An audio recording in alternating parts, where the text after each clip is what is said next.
Welcome to the Government News Brief for Tuesday, June 14, 2016. In the news, men and boys are the target of a new domestic violence program. Agriculture Minister calls on MMA to enforce conditions of leases, and the government steps up efforts to combat trafficking in persons.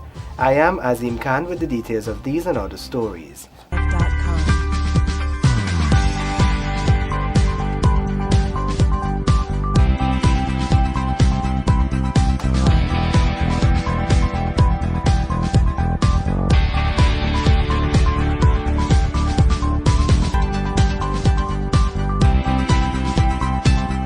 Thank you for staying with us. Here now are the details.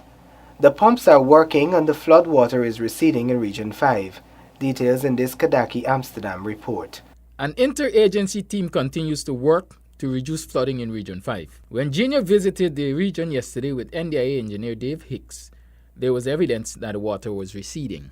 During the course of last week, the NDIA met with the MMA authority, the NDC and the RDC, Regional Democratic Council, and we made a collaborative effort to install pumps at various locations along the facade canal and to relieve some of the plight of the residents, install 4 tractor pumps in various blocks varying from Golden Grove to Trafalgar to remove the waters from the residential community. And these activities started last Thursday. Hicks explained that the rate of water draining off the land can be accredited to the pumps installed by the NDIA and the MMA. Based on our monitoring, and we do daily checks with survey levels and so, we have about 8 inches of water coming off from the land generally. And what was the level of the water prior to the installation of these pumps? They were high. The waters were on the land in some cases. Several communities in the Union, Trafalgar areas were affected by flooding caused by several factors over the last week. And why the problem with flooding in the residential area at this time has been exacerbated is because we're in the middle of the rice cultivation season. And the farmers release water from the fields. You know, when they're doing the various activities, they have to release water. And with the rainfall as well, you know, the level of water has risen in the residential area because of that. And the fact that the sea sluice here at Trafalgar is not we cannot operate the sea sluice, so the water level on the land in the residential area keeps rising. Responding to reports of not working pumps, the senior engineer says all the pumps installed in the areas are in working order. What the mechanical engineers normally do, they run the pumps for 23 hours, rest and have probably shift changes and so for an hour, and then restart the pumps. So depending on what time you may visit the pump, you might see it off. But generally, we've installed a pump at Blackbush Pole that's running 24 hours. The MMA has installed a pump at Trafalgar that's been working 24 hours. The MMA, ADA, and the NDIA are working closely with the regional administration and other stakeholders to determine possible ways to bring relief to those affected farmers and residents. Kidaki Amsterdam for Government News Brief. Men and boys are to be targeted as the Ministry of Social Protection drafts a strategy to tackle the issue of domestic violence. More in this report. Minister of Social Protection Waldo Lawrence says that in order to tackle the high incidence of unreported domestic violence, major emphasis needs to be placed on men and boys. The minister says the Men's Affairs Bureau will be spearheading a program to target men and boys. We're placing a lot of emphasis on men and boys because there is a lot of anger, there's a lot of frustration out there among our men. Many of them have said to me that the laws are for women. You know, we're protecting women, we're not protecting men.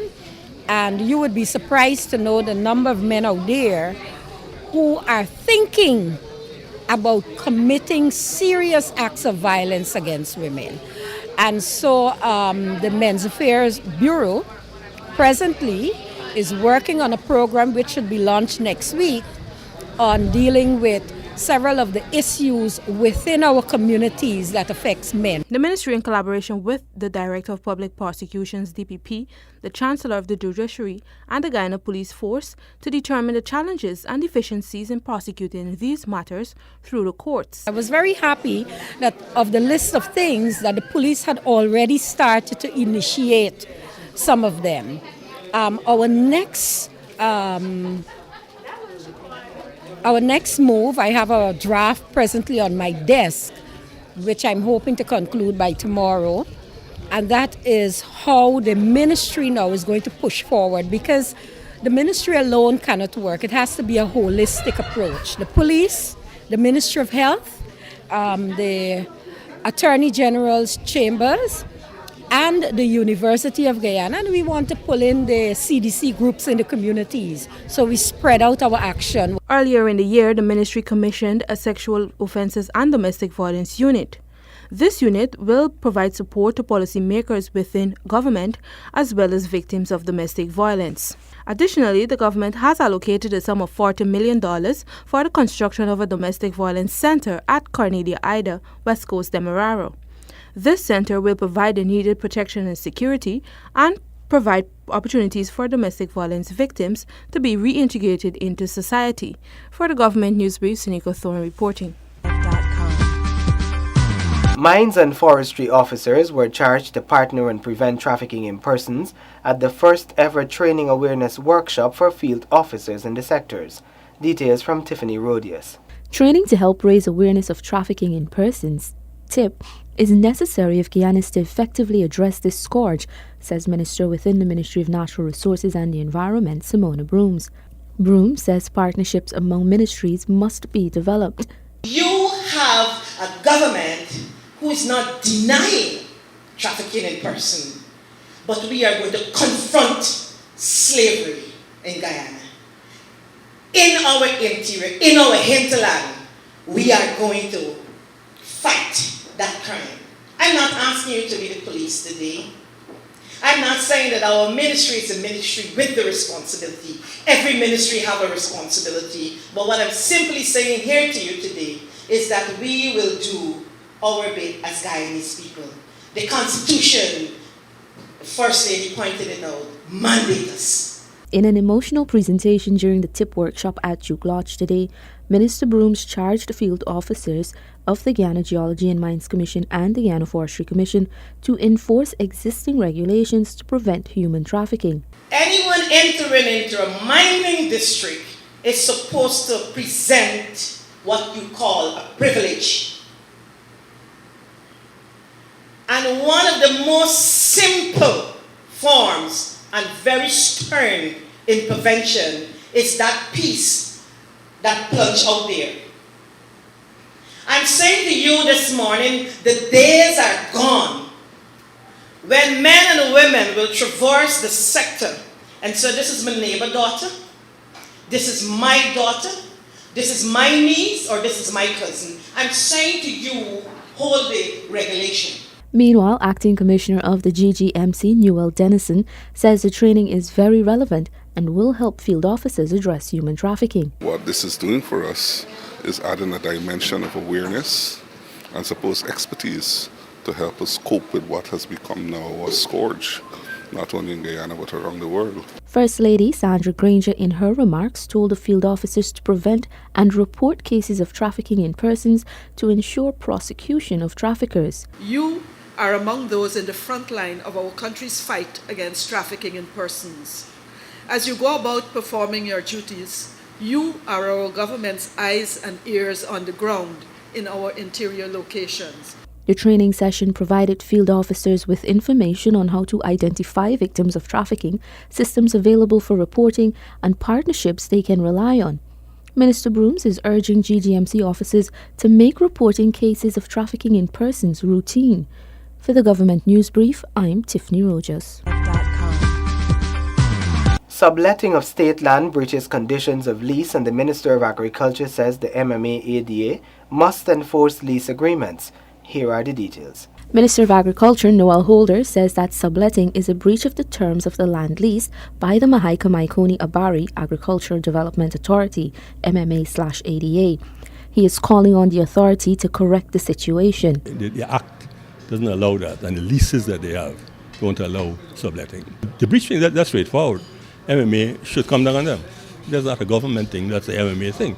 They should really enforce. General Manager of MMA Aubrey Charles agrees that leaseholders are not honoring the agreement they have with the MMA. Subletting of state land is contrary to the condition of the lease which was issued to the lessee or the applicant. It is contrary. It is not in keeping with that agreement between the MMA and the farmer. But I have to admit that it has been happening. Large or small scale? I would say a large scale. Even as he is aware of the malpractice, the general manager of the MMA ADA says it is difficult to go after those persons who sublet the land. Charles says leaseholders would provide receipts intending to show that the persons utilizing the lands are only hired to prepare the land or to harvest the paddy, but it is generally known that leaseholders are subletting at rates that are about 100 times what they pay to the MMA ADA. But even as they acknowledge that contracts are being breached, the MMA ADA may still be reluctant to correct the situation. The thing is that no provision is made in the law. No provision is made in the law that that if you're a Guyanese and you reside abroad, you can't own state land.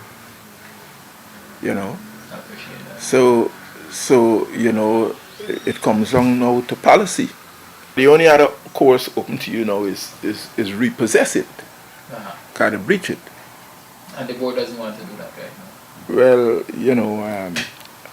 this current board, I don't think they want to go in the direction at this point in time. The MMA ADA was established in the 1970s by an Act of Parliament and is responsible for the management and distribution of all state lands in addition to drainage and irrigation in Region 5. For the Government News Brief, I'm Tiffany Rogers. The push for equity between men and women continues. Find out how in this report. Minister of Social Protection Walter Lawrence and Minister within the Ministry of Indigenous Peoples Affairs Valerie Garrido represented Guyana at the Proud America's 8th annual gathering on gender equality.